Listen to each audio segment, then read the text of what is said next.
Harka fuunee akkam jirtu kabajamtoota daawwattoota keenyaa kun qophii haala yeroo keenyaati. Qophii haala yeroo keenyaa irraatiin immoo dhimma barnootaa irratti xiyyeeffachuudhaan as istuudiyootti Dr. Biraanuu Asaffaa affeerrannee jirra. Isaanis dhimma barnootaatiin wal qabatan irratti yaada bal'aa nuu kennu jennee abdanna. Kanaaf kallattiidhumaan garuma Dr.tti dabarra jechuudha. Dr. Baga nagaan dhuftani. Baga nagaan nu eegdan. Egaa ajandaan keenya irraa dhimma barnootaatiin wal qabata.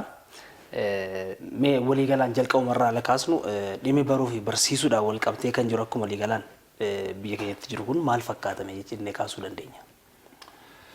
Barnoonni biyya keenya rakkoo guddaarra jira. Isa sirreessuudhaan mootummaan tarkaanfii adda addaa fudhachuudhaan akka yaadu nan beeku. Garuu dafee sirraa'ee akkamitti deemuu danda'a hin jedhu kun rakkisaadha. Akkuma beektu ministeerri barnootaa roodmaappii tokko irratti akka qoratamee qopheeffamu godhee tureyyuu isa keessatti wanna baay'eetu mul'ate waggaa qorannaan sun gaggeessamu jechuudha. Qulqullina irratti barbaachisummaa barnoonni kennamaa jiru irratti kana fakkaatan rakkoo baay'ee jira. Itti aan immoo namoonni mana barnootaa seenaniitu mana barnootaa keessa ammam dhibbeentaa ammamtu xumuraa jira hin jedhu sunis rakkoo guddaa keessa galaa akka jiru faatu mul'ate jechuudha. Walumaa galatti sadarkaa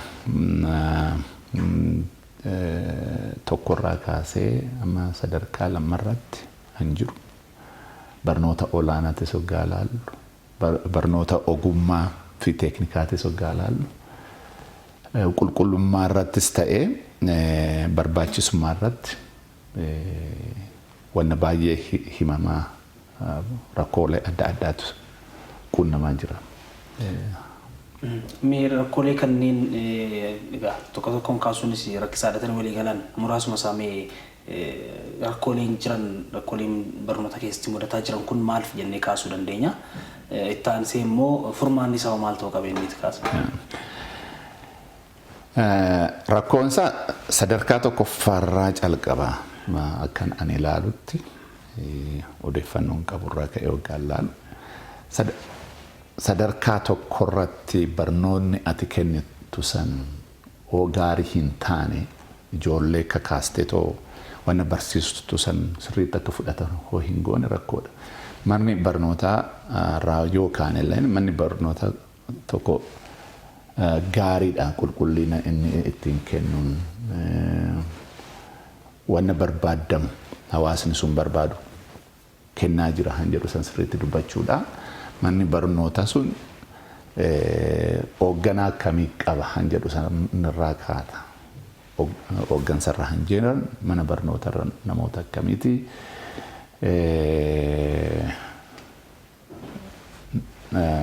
Namticha geggeessu hin jira boordii hoo hin qabaatu ta'ee boordii sun akkamitti dubbii ilaalaa jira kallattii akkamii ol kaawwatee jira. Han jedhu san sirriitti yoggaa laaltu inni kun jabaa hoo ta'e hooggansi akkasumatti manni barnootaa sun jabaa ta'uu danda'a. Inni an biraa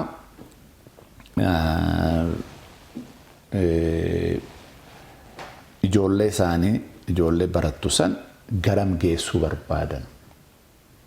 What is the target? Targetiin isaanii maali? Karaa akkamiitis hordofan han jedhu san duruma bu'uurarraa kaasanii sirriitti an ifeef ta'uu qaba. Maali sadarkaa kanarratti ijoollee kana barsiise maal qabsiisuun narraa eeggama han jedhu. Sadarkaa tokkorratti hundi keenya beeknu dubbisuu sirriitti afaan isaaniitiin dubbisuu danda'u kitaaba katabuu danda'u afaan isaaniitiin wanni himame san sirriitti aga'anii danda'an wanna san aga'anii sirriitti barreessanii namaan biraatittis isa san ibsuu danda'u wanna akkasiisan sirriitti qabaniito fudhatanii naannoo isaanii sirriitti ibsuu hin danda'anii kan jedhu sanirraa kaata jechuudha. Barnootni nuyi kennaa jirru kun amma ogaa ilaallu kana kennaa jiraayi jettee ogaa ilaaltu hanqina guddaa qaba jechuudha. Karaa kanaan afaan isaaniitiin illee sirriitti dubbisuu hin dandeenye. Statistiksiin daataan mul'isoo tokko tokko baay'ee rakkisaadha. Baay'ee tokko si dhukkuba ogaa ilaaltu kutaa 4 ijoollee fixan 5 darban nama meeqatu dubbisuu danda'a jettee ogaa ilaaltu beenta keessaa like 46 in danda'an minimum requirement minimum isa xiqqaa barbaachisaadha jedheetoo standardii set godhame san namoonni guutuu danda'an 46 50 hin guunne. Maa jechuudha kuni ooyettee ilaalte boodarra barnoota adda addaa barnoota saayinsii isaanii kennuudha yaaddu san fudhachuu hin danda'ani. Afaan inni hin barsiistu. It is a gateway. Afaan beekumsa ittiin argachuudha balbala an ittiin seentu jechuudha. Seentetoo ittiin baratte wanna beekuu qabdu san ogummaa argachuu qabdu san argattee ogeessa an ittiin taatu afaan yoo beekte jechuudha. Namticha si barsiisu yookaan si leenjisu san wajjiniin sirriitti hoggaa walii galuu dandeechuu jechuudha. Kun maal agarsiisaa jira kan jedhu sana ilaaltu hoggaa barsiisaa jirru ijoollee kana maal qabsiisuudha kan jenne san sirriitti hin qabne hin fakkaatu. Inni sadaffaa madaalu yeroo yeroodhaan madaaltee assessmentii adda addaa goote ijoollee kana rakkina hoo qabaatan rakkina sana akkamitti guutuu akka dandeechu itti yaaddee hojjechuu manni barnoota kana gochuu danda'u ijoollee san gara itti barbaade san fudhachuu hin danda'a. Amantaa ofii qaban ofirratti qaban san guddisuu hin danda'a. Feedbackii akkasii madaaltee yoo ijoolleedhaa kennitee rakkoo sanirraa akka ba'an hoo hin goone sadarkaa barbaachisu sanirratti oo isaan fuudhuu hin dandeenye rakkoo guddaadha jechuudha. Inni hambiraa maa jechuu danda'ama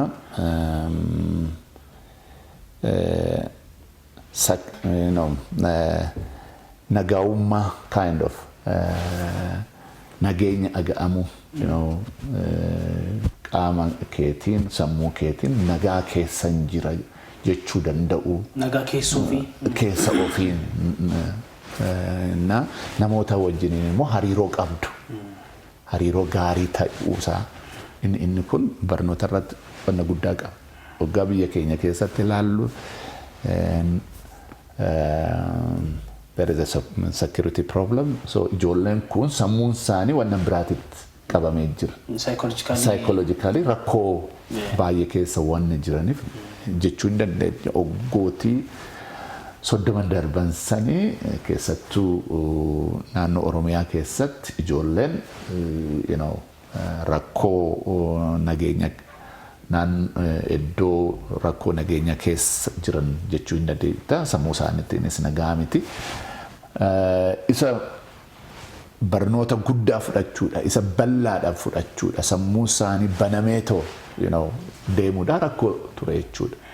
Hariiroo waliin qabanis barattoota fi barsiisaa hedduu barattootaa fi hoogganaa hedduu hanjirus hariiroon sunis wanna guddaadha. Hariiroon sun oo dadhabaa ta'ee amantaa oo ijoollee sirratti hin qabne ta'e wanna ati isaanii dabarsitu san illee barachuu hin danda'an. Amma feete ati watwaati blackboardii fuuldura dhaabbadhuto kitaaba kennii fi dubbisii fi homa gochuu hin danda'an. Innis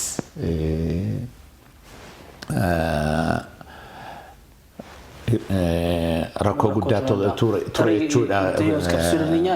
Quality qulqullummaa barnoota irratti jechuudha. Tarii hanqina dandeettii barsiisaatiinis wal qabsiisuu dandeenya laata dhimma kana keessattuu yeroo hedduu naasaama kanaan dandeettiin barsiisaa tokkollee haalli ittiin madaalamu dandeettii barataatiin barataan tokko cimaatee barsiisaadha kan itti galateeffatamus. Kanaafuu tarii barsiisaan sun dandeettiin isaa hanqina qabaateetu barattoota irratti rakkoo kan immoo qulqullina barnootaatiin walii galaanis kan fidu jechuu dandeenya. Sirriidha. Inni an biraa barsiisaan sun dandeettii ammamii qabaa, beekumsa ammamii qabaa han jedhu san sirriitti ilaaluun barbaachisaadha karaa tokkoon. Karaan biraatiin immoo barsiisaan sun kaka'umsa ammamii qaba. Sammuunsaa ijoollee kana barsiisuudha. Humna qabuun beekumsa qabu hundumaa dabarseetu ijoollee san ijaaruudha ammam kaka'umsa qaba han jedhus karaa lamaan laaluu hin barbaachisaa. Qulqullinni barnoota koo isa barsiisas hin ilaallata. Isuma kanatu guddatee gara barnoota olaanaa seenaa isumatu baratee immoo barsiisa ta'eetoo ijoollee kana barsiisuudhaan dhufa. Waliigalatti barnoonni keenya qulqullina hin qabu waggaa jennee madaallu isa kana walitti fuunee ilaalla jechuudha. Inni kun rakkoo guddaa akka ta'e beekamaa jira. Ministeerri barnoota koo tokko madaala wayii godhee barsiisota gara yuunivarsiitii akka seenan qorannoo taasiseetoo qorannoo san namoonni baran baay'ee xiqqaadha. Maa jechuudha? Qormaata kennaaf barattoota kana kutaa kontentii maayidhama oromiffaadhaan qabiyyee beekumsa kutaa 12-11 irraa eeggamu san isa qorataman godhamanii too barsiisonni baay'een isaanii subject matter isaaniitti wanna barsiisan saniin kufaniiru. Baay'een isaanii keessattuu barnoota saayinsii irratti fiiziksii, hisaaba, keemistirii irratti qabxiin isaan argatan baay'ee gadaanaadha. Ibbeentaa 20, ibbeentaa 11 jala isa pass grade argachuudhaaf iskoorii 50 argachuu sirraa eeggamaa miti darbuudha gara itti aanutti. Isa kanallee namoonni argachuu danda'an ibbeentaa 10-20 ture.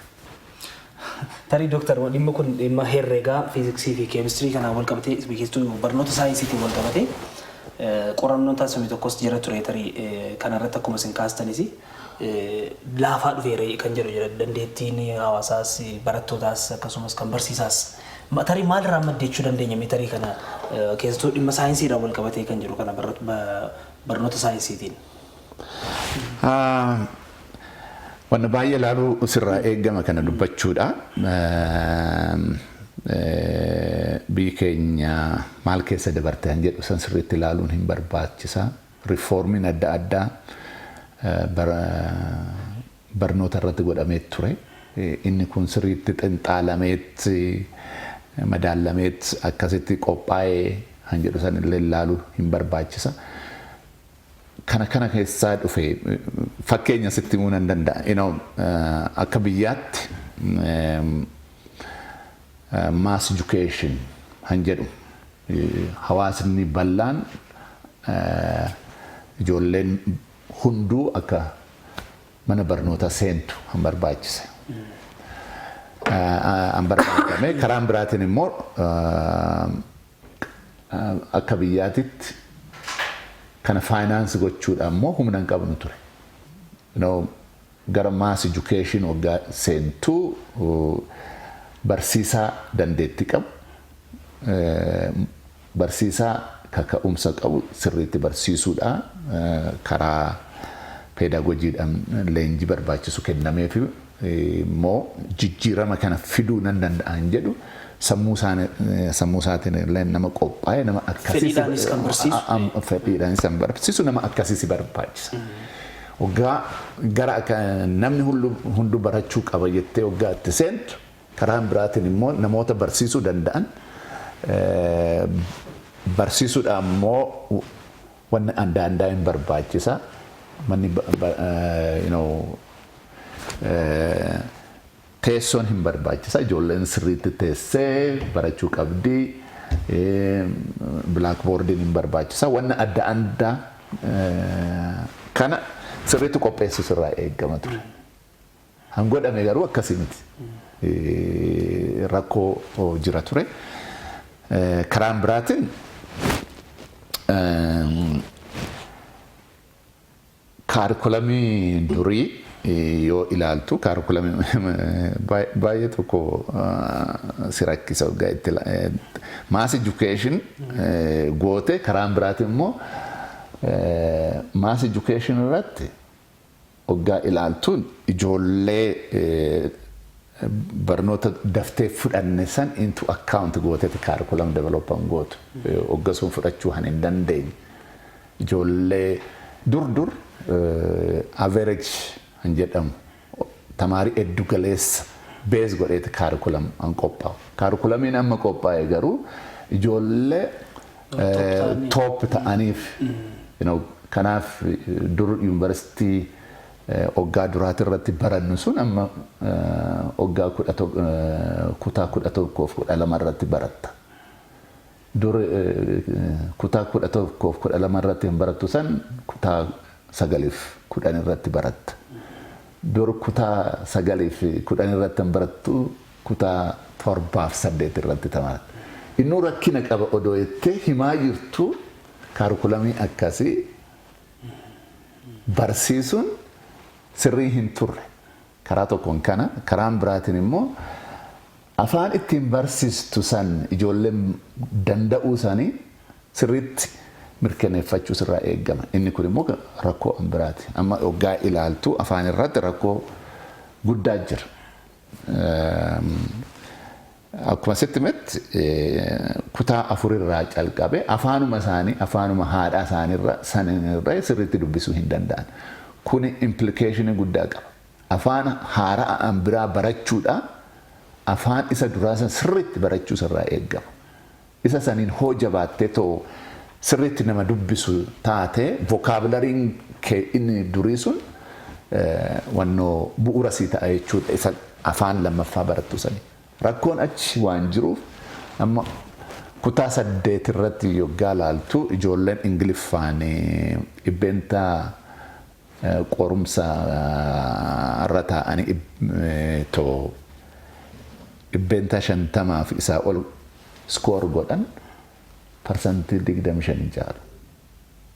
Ijoollee kana amma kutaa 9 afaan Ingiliffaadhaan hanseenan jechuudha. Ingiliffa odoo hin danda'in kutaa 9 kutaa 10 Ingiliffaan baratan.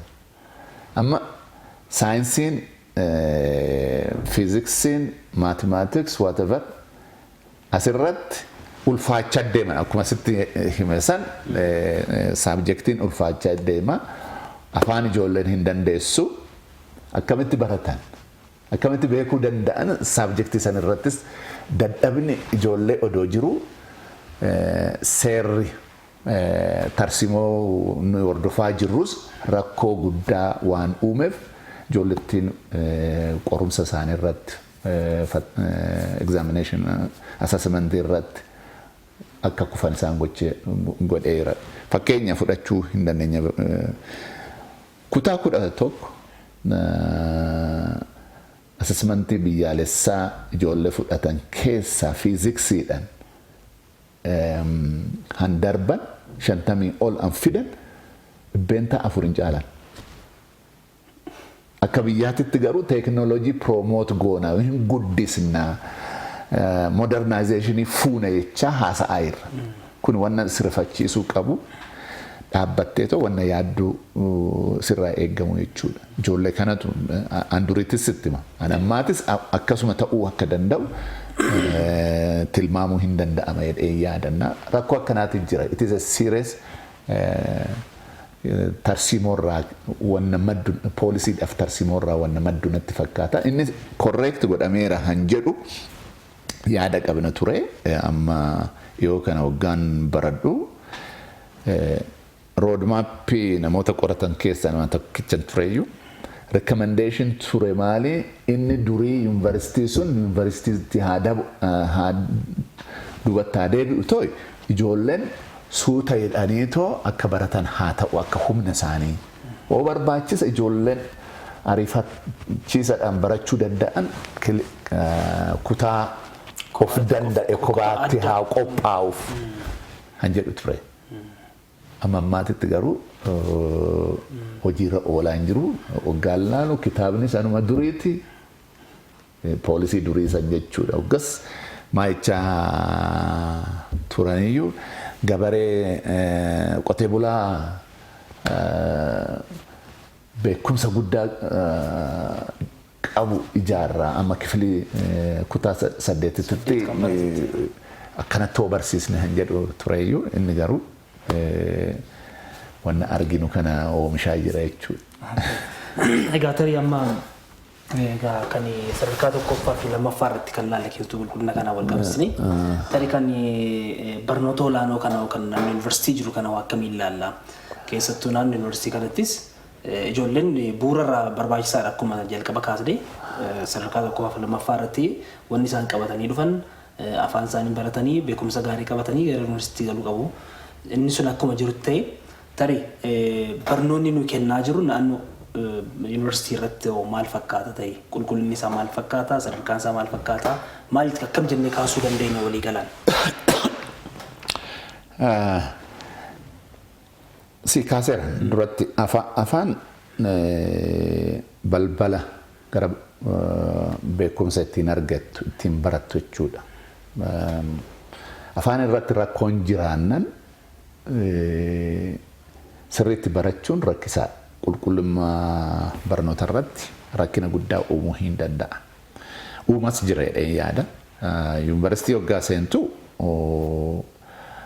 waan lamaaf karaa tokkoon beekumsa kee guddisuudhaaf of dandeettetu wanna baay'ee akka xinxaaluu dandeechuuf isa gochuudha immoo wanna baay'ee dubbisuu sirraa eegame jechuudha. Yuunivarsiitii irratti waggaa barattu kitaabni baay'een isaa afaan Ingiliffaadhaan jira. Ingiliffa danda'uun kitaabni Ingiliffaan jiraannan barnootnis Ingiliffaan han kennamu yoo ta'e atis Ingiliffa sirriitti danda'uu sirraa eegame jechuudha. Ijoolleen yuunivarsiitii seentu dhibbeentaa meeqatu Ingiliffa sirriitti dubbisee wanna dubbise san galee fi ibsuu danda'a kan jedhu sun gaafii bu'uuraati. Inni kun rakkoo guddaadha. Rakkoo guddaadha. Karaan biraatiin immoo yuunivarsiitiin seentu ogummaa adda addaa qabattee dinagdee keessattis hirmee wannoo akka gumaachituuf. Kun immoo barbaachisummaa barnoota yuunivarsiitiitis dinagdee keessatti maal fakkaata jedhu karaa lamaan madaalamuu qaba jechuudha. Karaa lamaanuttu rakkina qaba. Karaa tokkoon barnoonni yuunivarsiitii kitaaba bu'uuratee an kennamu waan ta'eef wanna hojjetamu industiriin maal barbaada han jedhu san irratti xiyyeeffannee hojjechaa hin jirru isa kana jijjiiruudha yeroo baay'ee hin dubbatamaa rakkoo qaba. Akkamitti akka hiikamus poolisiidhaaf tarsiimoo mootummaanis ta'ee warri yuunivarsiitii hoogganu kun itti yaaduu qaban. Amma ammaatitti rakkoodha.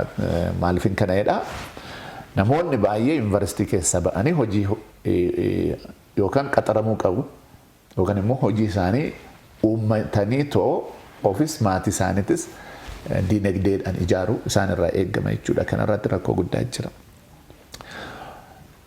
Inni kun akka jirutti ta'ee sirriitti barataniiru isuma beekumsa kitaabarra jiru sanuu sirriitti barataniiru sirriitti galee fi isa san ofii ibsanii nama biraatiifis ibsuu hin danda'anii kan jedhu sun ilaalamuu kan qabu hin jirudha.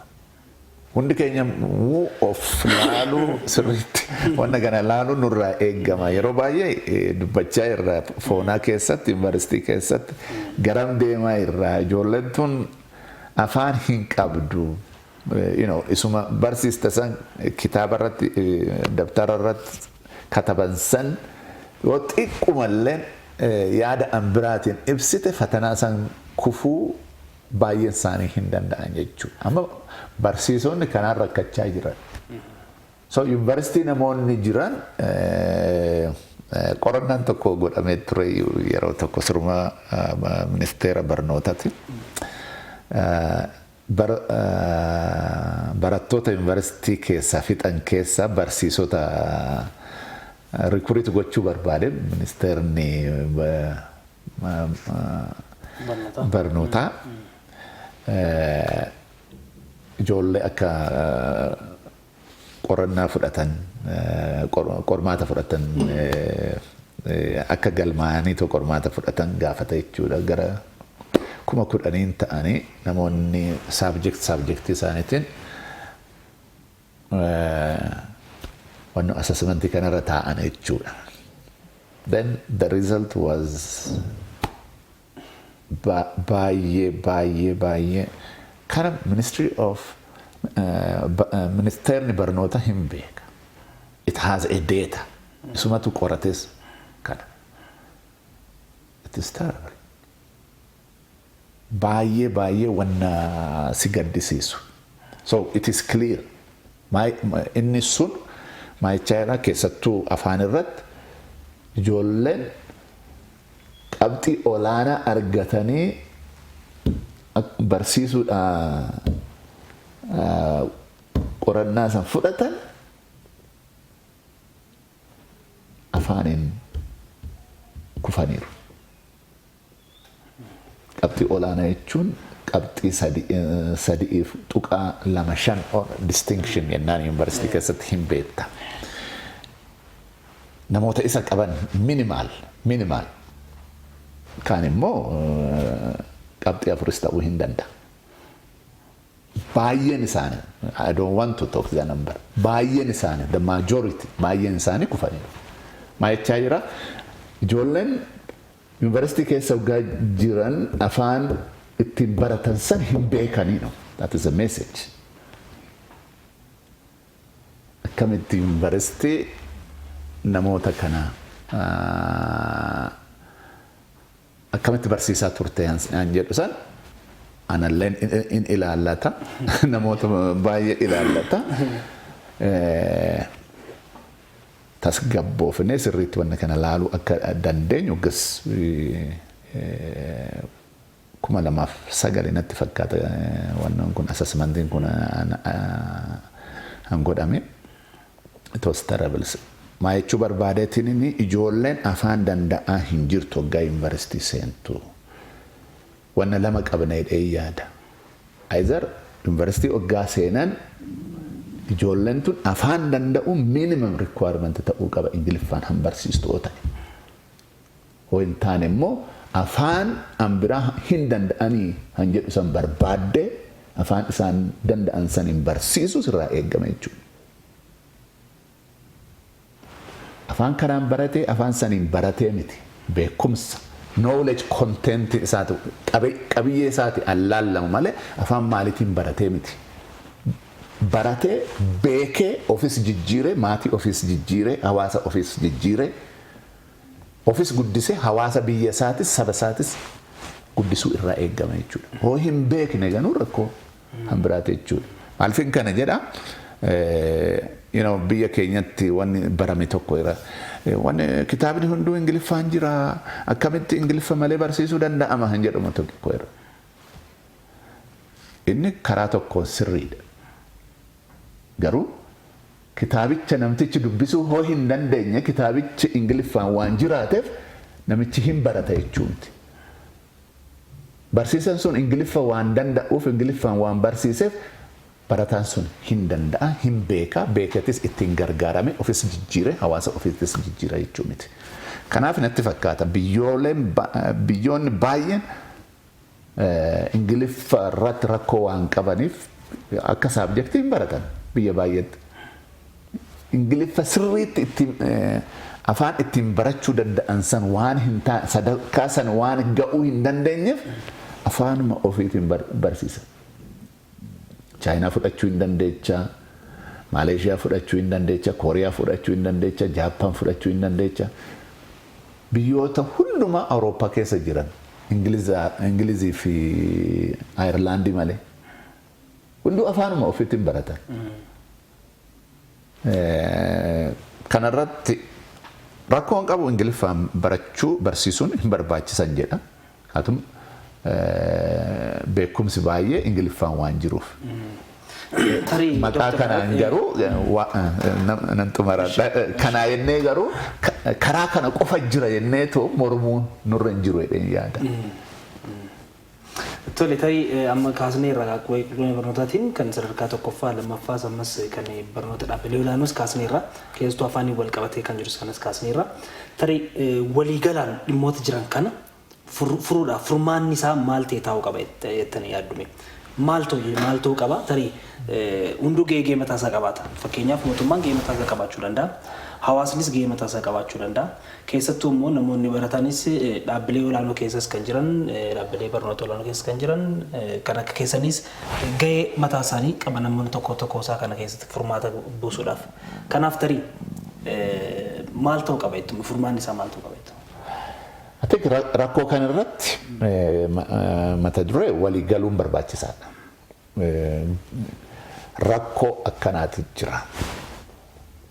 Rakkoo hamaadha. Rakkoo biyya mul'ata ishiisan bira akka hin geenye gochisiisuu kan danda'u rakkoo hamaa. In any sector. Dinagdee irrattis, security irrattis rakkoo guddaa fiduu kan danda'u. Oo sirriitti beektee keessattuu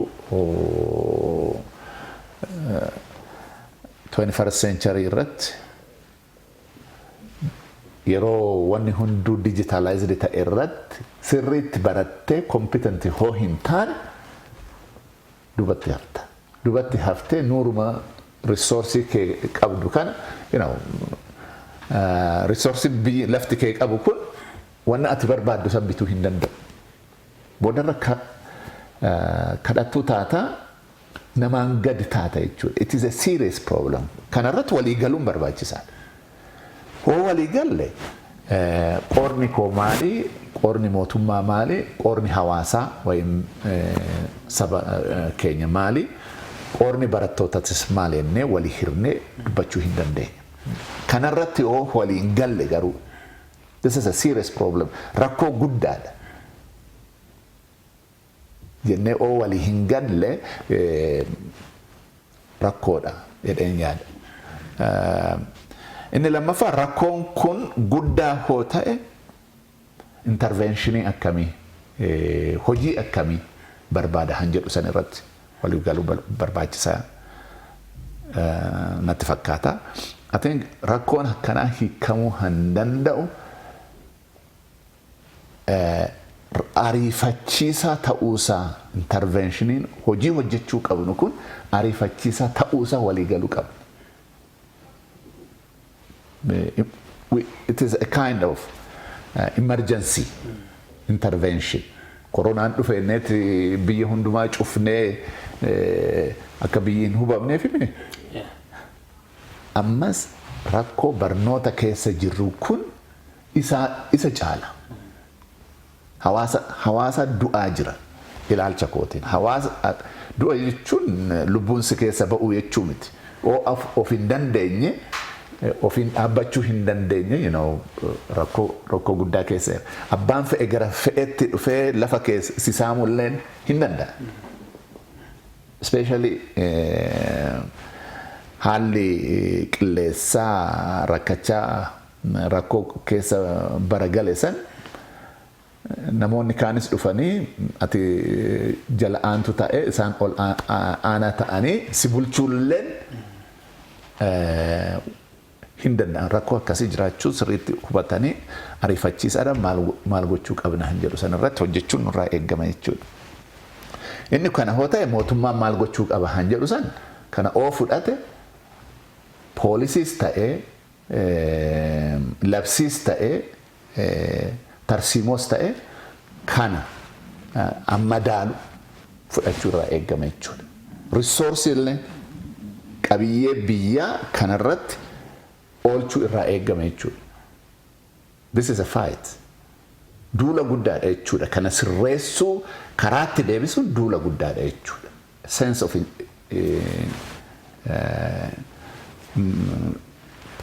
Sense of urgency. Barbaachisaa karaan biraatiin namoonni barnoota olaanaarra jiran, yuunivarsiitii keessa jiran, sadarkaa adda addaarra jiran, I think wanna kana sirriitti fudhatanii of sobuu dhiisnee rakkoo kana ofittis himnee hawaasas barsiisuu nurraa eegama jechuudha. Ofittis himuu mataa dura ofitti himta. Of amansiisuu. Ani jiraachuu nan danda'a rakkoon qabu jettee of sobuurraa baate atis akkuma hawaasaa tuffatamaa deemuu akka dandeechu sirumaa gaafatamuun maalleen akka qabdu sirriitti si gaafachuu hin danda'a hawaasni kun. Namni baratee dubbii kana sirriitti beekee odoo beekuu hin ibsin si hin gaafatamta jechuudha. Hawaasni kun wanna irra ga'u sani hin gaafatamta.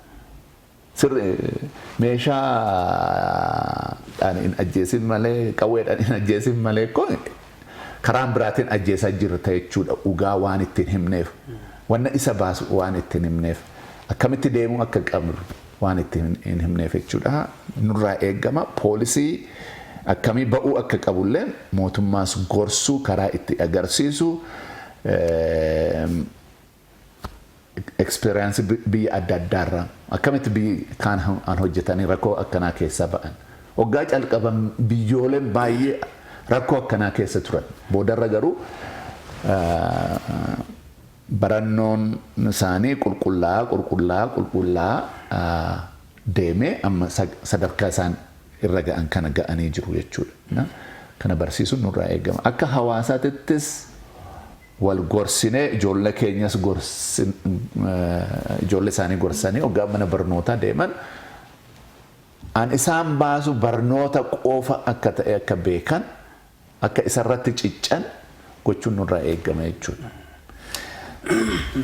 Egaa tarii gara xumuraattis dhufaa jirra sa'aatiin keenya deemaa jirti waan ta'eef tarii waliigalaan tarii wannaa feettan ittiin nu dabaltu haa ta'u malee yeroo ammaa kanattis keessattuu akka fakkeenyaatti kan mootummaan naannoo Oromiyaa hojjechaa jiru keessattuu manneen barnootaa bultii addaa ijaaruudhaan akkasumas manneen bu'uura boruu fi ifa boruu jedhamuudhaan kan manneen barnootaa ijaaramaa jiran barnoota isaanii qulqullina akka eeggatu gochuudhaaf tattaaffiin gochaa jirus ni mul'ata.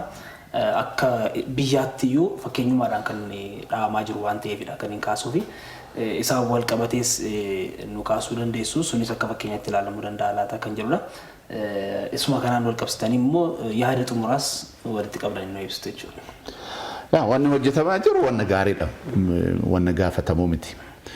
Haa ta'u malee sadarkaa tokko irratti maal hojjechaa jirra kan jedhu sun barbaachisaadha. Ijoollee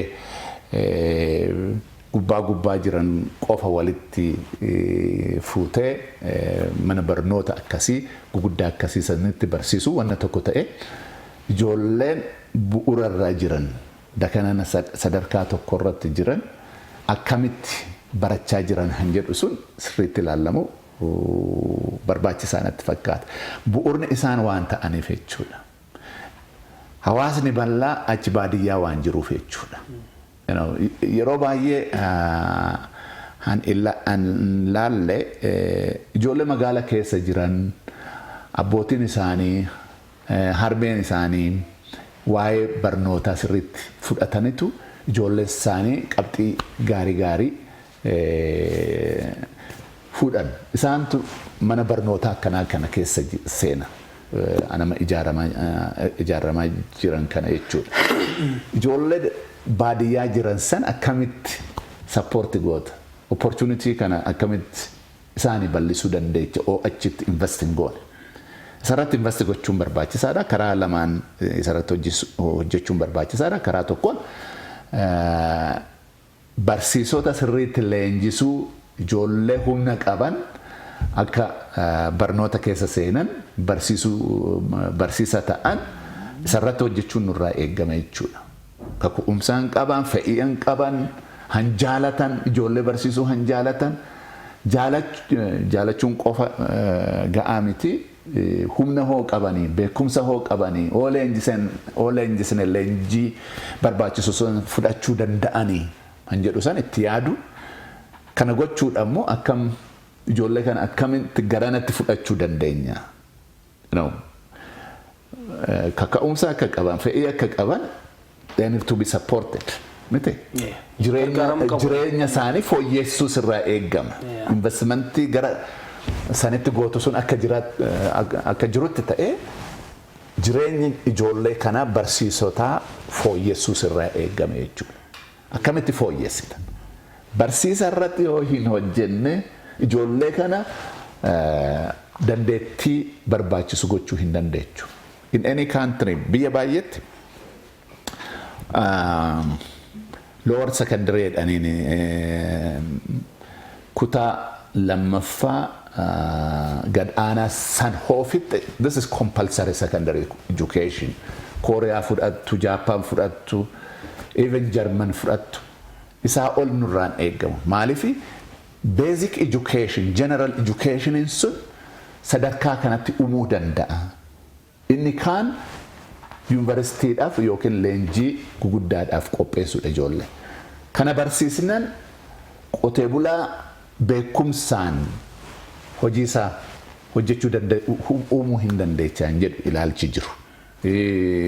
Dubbiseetoo of gargaaree odeeffannoo adda addaa, teeknooloojii adda addaa hin burqusiisin malee isa kana hubateetoo hojjechuu hin danda'an jedhu irraa hanka'e waan ta'eef sadarkaa duraati irratti sadarkaa tokkoffaa irratti hojiin hojjetamu baay'ee nu eega jedheen yaada. Inni kun odoo sirriitti kaatu afaan isan barattu asitti, afaan lammaffaa isan barattu asitti isa kana sirriitti hojjechuun barbaachisaadha jedheen yaada. Inni lammaffaa barnoota hojii akkamitti walitti qabdee deemuu dandeecha. Wanni barattu suni dinagdee ani ijaarre hoo hin taane biyyi tun eessaa fuute faayinaansi gooti barnoota. Dinagdee oo hin guddanne hawaasni population keenya lakkoofsi lammii keenya guddachaa ammuma deeme san kaapitaaliin mana barnoota irratti invest godhamu ammasuma bal'achaa deema. Waan kana ta'eef barnoonni dinagdee hoo hin ijaarre hoo hin guddisne barachuu qofaa fi sartifikeetii qofa qabachuu hoo ta'ee garam nu fudhachaa deema han jedhu sun sirriitti laallamu waan qabuuf mootummaan nis ta'ee namoonni isaan laallatan namoonni sadarkaa adda addaarra yuunivarsiitii keessallee jiran akkamitti barnoonni keenya dinagdee keenya ijaaruuf guddisuu han danda'u. Faayinaansi gochaa deema jechuudha. Dinagdeen ammuma faayinaansi godhe isa guguddaa barnoota guguddaa sanitti darbaa deemuu han dandeechu ammuma mootummaan faayinaansi gochuu danda'isan. Hoo akkas hin taane qulqullinni barnootattis ammasuma kufaa deema. Guddina yaadnu san hin argannu jechuudha. Kana gochuu akkasitti yaaduun nurraa eegama jechuun barbaada. Yaadni qabu kanuma. Ulfaadhaa galatooma Dooktar egaa stuudiyoo keenyatti dhuftanii dhimma barnoota akkasumas ammoo afaanii wal qabatee kan jiru barnoota saayinsii wal qabatee kan jiru yaada bal'aa waan nu kennitaniif maqaa daawwattoota keenyaatiin hedduun isin galateeffadha. Galatooma waan na affeertaniif.